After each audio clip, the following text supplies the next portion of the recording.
So, what did you miss at Jubilee today? First Sunday of the new year.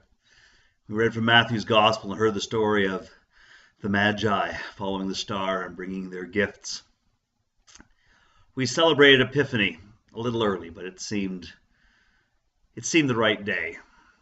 And so we celebrated that moment of realization when we recognize God, sometimes for the very first time, or become aware that God's always been there.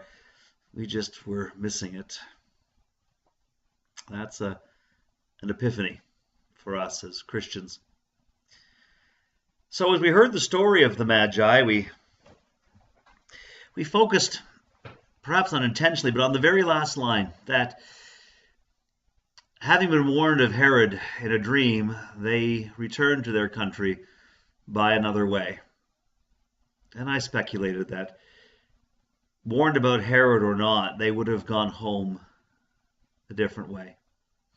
I invited people to think about the times they've gone home a different way. I thought back to meeting my wife for the first time, or the woman who would become my wife, and how I went home a different way.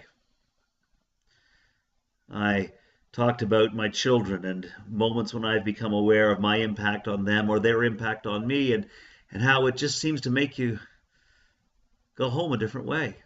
Things are brighter, more connected. Home even becomes different. First time I hit a baseball over people's heads and was able to run the bases without fear of being thrown out. I went home a different way after that. We all have those moments when everything changes. And the invitation, I think, in this Epiphany story, in this story of the Magi, is for us to let Christmas, to let Jesus affect us in such a way that we go home differently.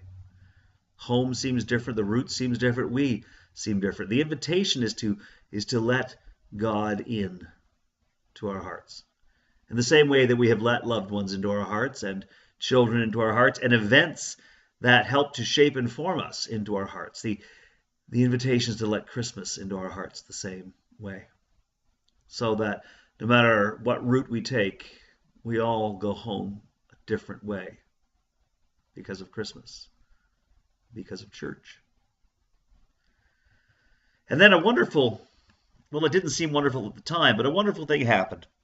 Through miscommunication, the communion team were not prepared for communion today. And so the liturgy was prepared, the people were gathered, and yet the table was not set. The supplies were not there.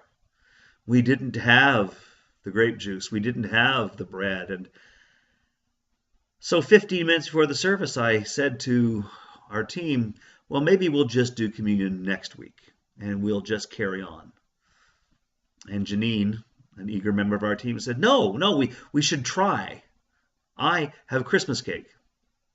And so we went to the kitchen and we found cookies and Christmas cake and fruit punch. And in a practice that would likely have me thrown out of seminary, we put together what we had and we created the elements for communion.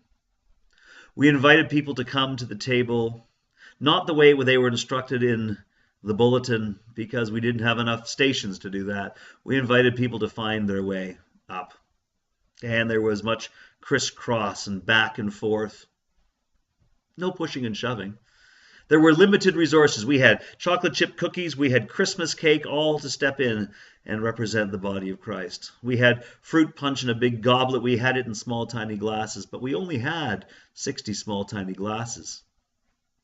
And as people came forward, you could see that they were aware that our number of small, tiny glasses were diminishing. And so even if they wanted the tiny glass, they still went for intinction and dipped into the cup. Everybody being aware of everybody else and everybody making the effort so that everybody could share in the meal, that nobody would be left out. And so in the midst of incredible imperfection, in the midst of what to some might have been a heresy, we discovered God's presence. In the chaos and imperfection of our service this morning, communion was real. God's presence was real. And it reminded us that in the chaos and imperfection of our lives, God's presence is real. Very real. We just need to open our eyes. We need to use what we have. We need to intend to see God, to engage with God, and then to carry on knowing that God is with us. So you missed an awkward communion today, but a beautiful way to start the year. And I hope we get to see you soon. God bless.